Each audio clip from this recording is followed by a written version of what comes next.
3 asja, mille äramuutmisel muutusin ma küllusele ja rahale ligitõmbavaks. Ja mida saad ka sina teha?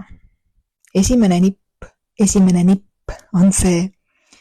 Ja see külluse ja raha energia baseerub absoluutselt kõigele. See on seotud tervisega, see on seotud sellega, kuidas sa maailma näed. See on seotud absoluutselt kõigega.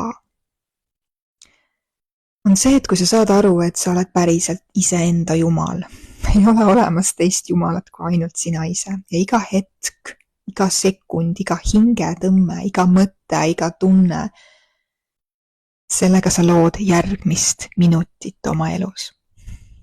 Mitte keegi teine väliselt ei saa luua sinu elu, mitte kellelgi teisel välisel ei ole võimu sinu elu üle, sinu elu aspektide üle. Nii kui ma lõpetasin ära välise süüdistamise või välises vigade otsimise, et ma ei tea, valitsus on süüdi või maksud on süüdi või ilm on nõme, sellepärast ma lõpetasin ära otsimise, et seletada ära, miks ma saan tunda ennast halvasti.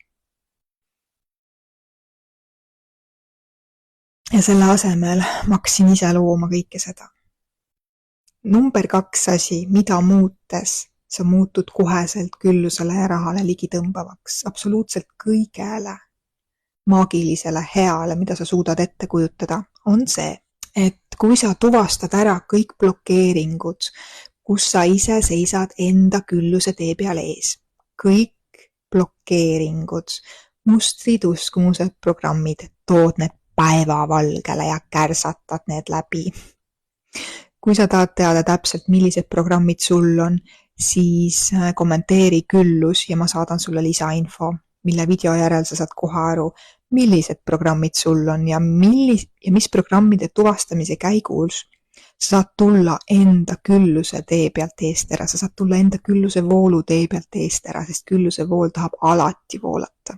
Talle ei meeldi see, kui ta peab seisma paigal. Ja sa tunned ka selle elus ära, et kui sul midagi ei liigu või midagi seisab paigal või midagi on nagu siis sa tegelikult seisad iseenda külluse tee peal ees ja siis see hakkab välist peegeldama su tervises, su mingites hetkedes elus. See kõik on seotud. 3 asi on see, et kui sa tahad muuta enda elu külluslikuks igas mõttes, ja kõige olulisem on ju meile siin kehastuses, sellel planeedil Maa on raha, sest ilma selleta ei saa. Nii kui sa lõpetad ära selle krõbiseva tagaajamise ja sead kõik teised asjad prioriteediks, siis muutub kogu energeetiline mäng sinu sees ja füüsiline reaalsus hakkab sulle seda vastu peegeldama, hakates andma sulle kingitusi, hakates andma sulle asju tasuta, ilma et sa peaksid ise hakkama mõtlema, et kust ma saan asju tasuta või kust ma saan asju odavalt. Kõik on seotud. Nii kui sa need kohad läbi närid või läbi näed iseendas, kogu sinu pilt muutub, kogu sinu reaalsus muutub. Ja seda jäävalt. Kommenteeri küllus ja ma saadan sulle info.